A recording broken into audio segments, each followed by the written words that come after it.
कल जिस तरह से ये अलायंस वजूद में आई, हम समझते थे कि कोई नई बात लेके वो सामने आएंगे और कोई नया जो आइडिया है वो जम्मू कश्मीर के अवाम को देंगे, खासकर जो कश्मीर के अवाम को देंगे। लेकिन फिर वही राग अलापना 370 और स्टेटहुड। बार बार हम इस बात को दोहरा चुके हैं कि 370 हिस्ट्री बन चुकी है और 370 किसी भी सूरत में वापस नहीं आएगा, क्योंकि जो लोग मरते हैं, जिनकी मौत होती है, जिनकी डेथ होती है, जिनको कब्र के में सुलाया जाता है, कब्र में दफनाया जाता है, वो कभी आते नहीं। और ये वो वाहिद मैयत थी जिसमें मुख्तलिफ रंग का जो कफन है उसको पहना के उसको जमीन के अंदर गाड़ दिया गया। नेशनल कॉन्फ्रेंस ने बार बार 370 की वकालत की, कांग्रेस ने वकालत की, पीडीपी ने वकालत की, लेकिन वो पार्टियां भी जानती है कि 370 किसी भी सूरत में वापस नहीं आएगा। जिस तरह से कानूनी तरीके से पार्लियामेंट में इस पर बहस हुई और पार्लियामेंट ने इस आर्टिकल 370 को रिवोव करके जम्मू कश्मीर को पूरी तरह से यूनियन ऑफ इंडिया में मदगम कर दिया है। और 370 कैसे वापस आ सकते हैं, पहले ये लोगों को बता दे कि ये 370 का राग जो इस नई अलायंस ने अलापना शुरू कर दिया, हमें ये बताइए कि पार्लियामेंट में क्या इनके पास इतनी मेजॉरिटी है कि ये 370 को वापस ला सकते हैं। और खाली जो इख्तियार है वो 370 वापस लाने का वो पार्लियामेंट में, और पार्लियामेंट में इसके खिलाफ वोटिंग होती है।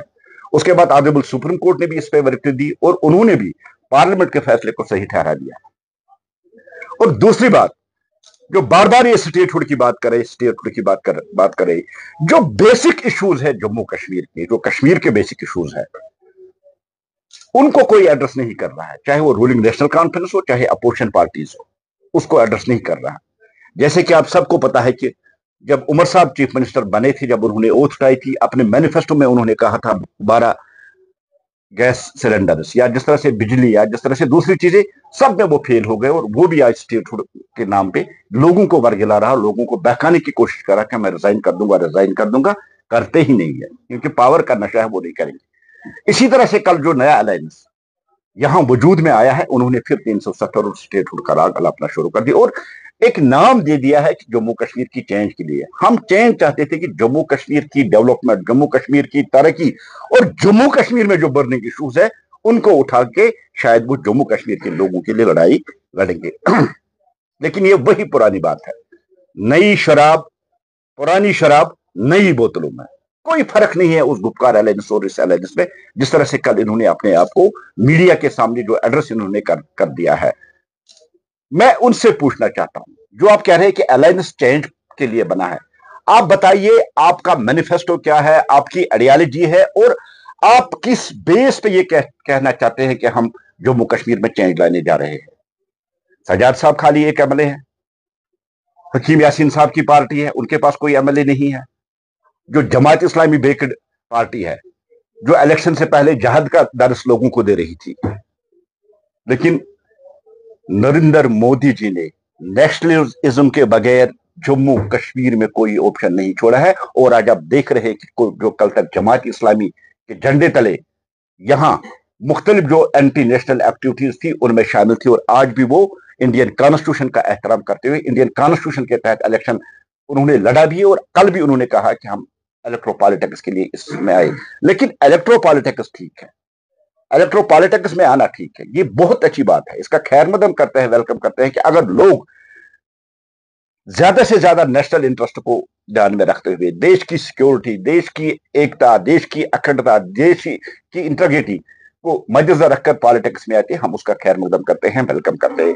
लेकिन फिर अब एक बार लोगों को उसी लाइन पे लेने की कोशिश की जा रही है कि 370 को वापस लाएंगे, स्टेटहुड हम देंगे।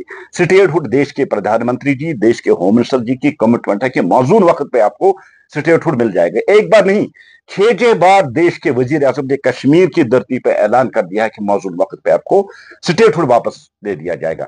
अब मुझे बताइए इनके पास कौन सा ताकत है, कौन सी इतनी फिगर्स इनके पास पार्लियामेंट में और असेंबली में एक स्टेटहुड वापस लाने की बात कर रहे हैं। मैं आपकी वसादत से जम्मू कश्मीर के अपने भाइयों बहनों आवाम से यह गुजारिश करना चाहता हूं, Modi ji man of commitment है, जो वो कहते हैं वो करते हैं। अगर उन्होंने कहा कि जम्मू कश्मीर को मौजूद वक्त पे स्टेटहुड मिल जाएगा, तो आप मान के चलिए जम्मू कश्मीर को स्टेटहुड मिल जाएगा।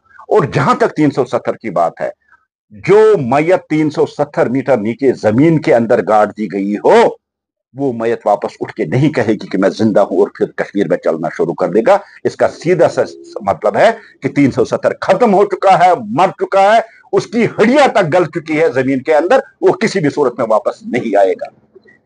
ये वही धोखे की राजनीति है, वही धोखे की सियासत है। फिर एक बार जिस तरह से कश्मीर में हमेशा मजहब का तड़का लगाकर, रिलीजियस फ्लेवर इस पॉलिटिक्स में लगा के, 370 का तड़का लगाकर महज लोगों से वोट हासिल करने के लिए 370 का राग अलापना, इस जो नया एलायंस है इसने भी इस बात को शुरू कर दिया। मैं आपकी वसादत से लोगों से कहना चाहता हूं, भारतीय जनता पार्टी दुनिया की सबसे बड़ी पार्टी है, देश की सबसे बड़ी पार्टी है, जम्मू कश्मीर की सबसे बड़ी पार्टी है। अगर इस बार देखेंगे तो सबसे बड़ा वोट शेयर जो है वो भारतीय जनता पार्टी को मिला है। मैं लोगों से अपील करता हूं, आपकी डेवलपमेंट, आपकी प्रॉब्लम्स, आपके हितों के लिए अगर कोई काम करती है वो भारतीय जनता पार्टी करती है। ये जितनी भी पार्टियां, चाहे वो अलग अलग हो, चाहे वो ग्रुप बना के एक साथ भारतीय जनता पार्टी के खिलाफ लड़ी है, उन्होंने हमेशा हर फ्रंट पे, हर महाज पे शिकस्त खाई है। ये भारतीय जनता पार्टी का मुकाबला नहीं कर सकती है। भारतीय जनता पार्टी वो वाहिद पार्टी है जो जम्मू कश्मीर में विकास, जम्मू कश्मीर में अमन और जम्मू कश्मीर की तरक्की को यकीनी बना सकते हैं। वो आपने देखा 2019 के बाद जम्मू कश्मीर की तकदीर और जम्मू कश्मीर की तस्वीर बदलने वाले देश के प्रधानमंत्री आदरणीय नरेंद्र मोदी ने करके दिखाया है।